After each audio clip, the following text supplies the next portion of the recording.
It's Thursday, March 31st. I'm watching the CBS This Morning program, and it has a couple of interesting things between the regular programming, a commercial that they threw out as like a reminder of teenage things, and then some, whatever, the way I'm going to loom it to sequence it in tapestry that I need on tap in the wire to make note of. I'm going to start with when in 1980 something, when I went just like as a regular kiddo to go see Claudia graduate with her PhD. On that trip, I had never heard of a clouder ring before, but they said it was very Irish, or it was very whatever nationality I might be, and that I should pick one because they had like a whole display of like, it was not expensive jewelry, it was just whatever, costume jewelry, I suppose. So I did. I picked one. It had a black heart on the internal part of the silver and black. They said it was a stone called onyx, which is spelled Onyx, which makes sense with goddess Nyx and New York, but whatever. Also this morning, on the teleportation device or the televised whatever in New York State, they talk about these special contact lenses that have computer microchips inside, and they have them in the oddest shade of jade green, Jade, which is an interesting addition because people like Wally Zerbiak and Don Saladino and Chris Carlson and Bradley Ray and Jay Nasafaro and whoever else in name dropping that I went to elementary school and high school and junior high with, in a kind of sort of or neighborhood way, or even American Rust. I always had blue eyes. When we lost the house in Bayside and they moved me into the fallout shelter, I'm sorry, when we lost the house at Cold Spring Harbor, where they all knew me with blue eyes and safe and protected amongst what we had out there. And then they moved me to the fallout shelter in Bayside. I went to something called a St. John's Prep. It was not a preparatory school with like New York City with emblem and like Lloyd Harbor level whatever. It was a ghetto version of Catholic school. The uniforms weren't even congruent. Like you could mix and match. I'm like, what kind of private school is this where you mix or match your skirts? They don't care if they're long or short. They don't care. I mean, as long as you're wearing a white shirt, and then you could either wear like, oh, it was horrible. I'm just like, again, like the uniform wasn't even uniform, but whatever. So in that area, let's just say I wore a special contact lens. It was Astoria. It wasn't for Aster and Astrid. It was and runic for the Druidic elsewhere. It was not of the highest caliber of anything. There were bust kids from all over the place, and people calling themselves things that, no, they weren't. But whatever. I had my jade green contacts in. I told everybody that they were real. But whatever. On picture day for senior year, I did not wear the special contacts that I had. I went in with my blue for photograph, but I did wear the onyx ring that I picked up in Ireland on that trip. So there's senior year's photo, and there's the ring. And notice it's like a emerald green, but a dark emerald. Again, I don't have a color for this, but whatever. So on the TV, they actually put all that in, and then there's a piece on Atlas of the Heart. Now, I find this interesting for anything, somebody special grade of like super trained, of super soldier. They know in Sigma mountain ranges that Atlas has 7 sisters. It's in mythology somewhere. Atlas of the Heart, it says. So for me, it's Atlas and the 7 sisters because that goes into the traveling legends in their own minds of moving pieces in this acclimate of New York during my foreign in an REIGN appearance where I've been witness to a whole lot of things. So Atlas is a mountain range. Atlas of the Heart, that's an IAL term. In a kind of sort of, but not really. How do you say it without saying it? Well, and then have televised whatever, and then they go into something called, for the lacrosse players, they go into something called Zyflex, and a bent carrot. I'm like, what's on top deck? Oh, right. Totally forgot about that. Well, so, here we are, and how the TV is playing along with real-world events that happen in privy that were not to be made public, but somebody knows somewhere in hidden fan club of how long does this part go on in Solitude, Fortress of Solitude? I'm just curious as Wondering Woman. I mean, it's not, I don't feel Wonder Woman with like the truth lasso and whatever. I feel more like a wondering woman going, oh God, now what are they throwing at me? But it says Exploring Our Emotions, best-selling author, and it says Atlas of the Heart. Now here's the other thing. People like this one in Bless Your Heart, they have this wonderful talent they want to sell. It's a lot harder to sell talent than it is the material jerks that mess up. I mean, the product's been sold 1,000 times before. It's not difficult. There's some method, there's some system. You're not special. But to sell a something else that you can't quite put your finger on or can't quite tangibly touch, now that is extraordinarily hard. But yet, they do it.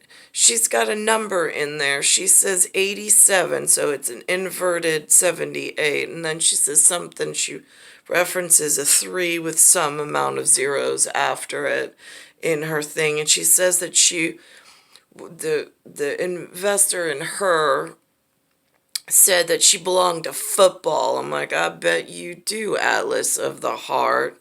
Black heart people coming after you, propping you up, make you something special, because, man, you got no material to sell. Here we are. I'm curious how you took your list of, I think, 87 emotions we all need to be able to name and understand and talk. There it is, 87 emotions, and they whittle it down to, like, their best 30.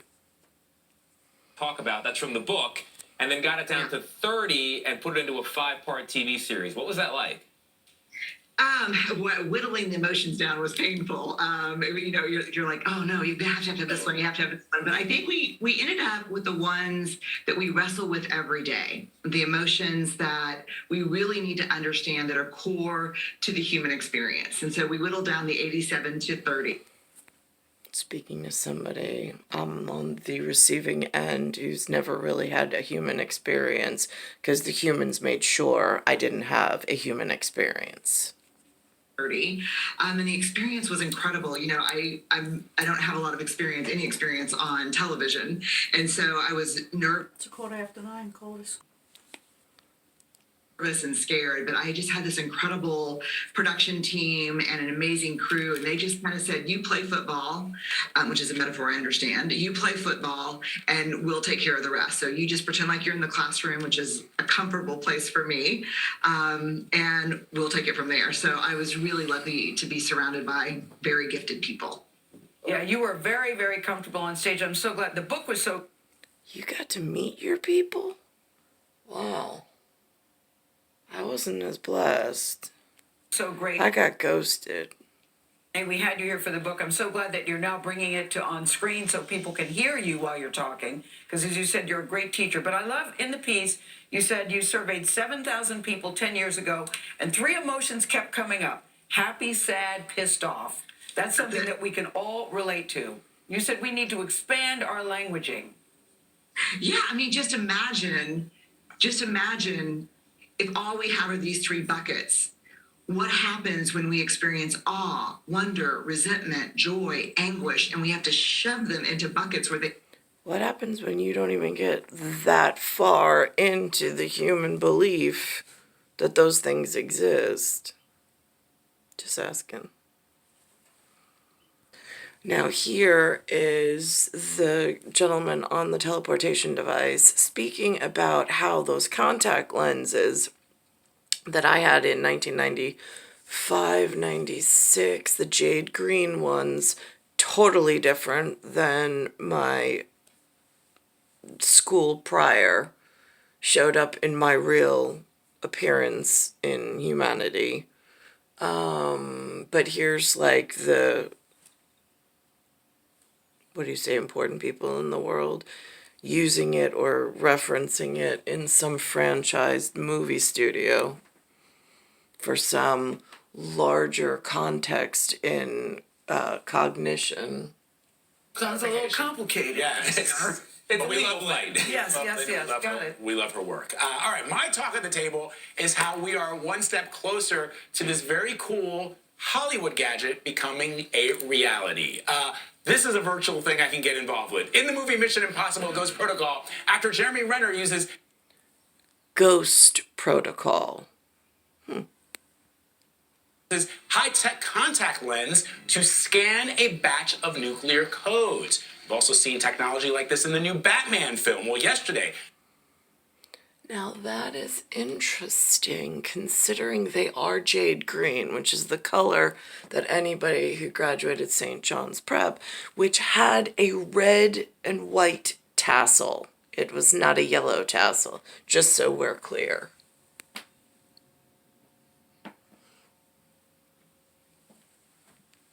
The California-based company Mojo Vision, I love that name, announced what it called the world's first true smart Mojo. Oh my God, I lost my mojo. I bet you did. contact lens. The company said they're capable of showing basic information such as driving directions or real-time data about a user's workout using only eye movements to control the display. It's planning to build prototypes over the next year. Now this is cool. It is very You cool. want some. I want that, pair. yeah. Pair. It really is an upgrade from the old back in the comic book like X-ray glasses. Yeah. This is It very also cool. it could be a portal to the metaverse, I'm thinking. Now, I don't want to do the thing where you have to touch your eyeball. If you never had to wear contact like, lens? oh my God. Oh yeah, well then no, it might not be good for you, but everybody else. So my talk of the tape. Now, I'm going to play the commercial with the volume, and then I'm going to play it without the volume. And this says actor portrayals. And there's a pile with one bent carrot. They've put labels on these things. Peyronie's disease. It has a reference to Anna, yet again. I don't know if that's Anastasia. Is that supposed to be Queen Anne reference? It also says LAX. Now, is that Los Angeles, California for Lost Angels? Or is that a lacrosse? Because that was big in Cold Spring Harbor High School, not that I played it. Manhood looks different from guy to guy, but when yours bends in a different direction, you might feel bothered by it. So talk to a urologist. Right, it's like that Rudolph the Red-Nosed Reindeer. It's like all the kids, like all of them are swimming this way, and then there's the one kid that has to swim upstream. Right, got a bent carrot. Yeah, something like that. Because a bend in your erection might be Peyronie's disease, or PD.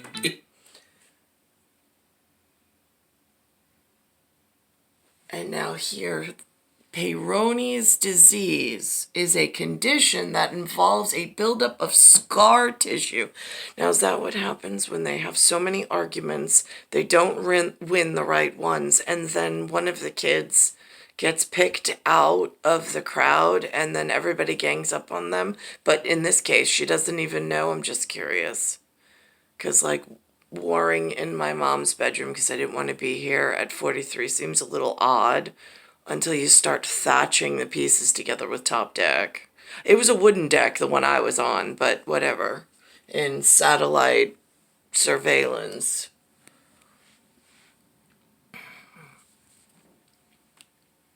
It's a condition that involves a buildup of scar tissue, but it's treatable. Xiaflex is the only FDA-approved non-surgical treatment for... Xiaflex, look at that. It is a lexicon, isn't it? And that kind of looks like an uppercase gamma. I don't know, I mean, and again, behind here, it looks like a fingerprint, doesn't it? Looks like a lexicon and uppercase gamma. I mean, I say it's a lambda, but again, and then it's the 11 in Roman numerals. So, I'm just saying, something to do with plaque that can be felt. That's a 30-degree when treatment is started. I mean, who ships off course? I mean, it's a large job. I mean, they have to put, for PD, no less. I mean, if you're a builder of the universe and you've got presidential parts and then you've got some kind of erector set dysfunction, how do you put it in some kind of codex? It is a question. So, it is interesting how they put the other pieces and include it in some. And then there was that movie, Born Supremacy, with the notation in the file with my name, Nicolette, and then it was something PAR, P-A-R, and then Sons, S-O-N.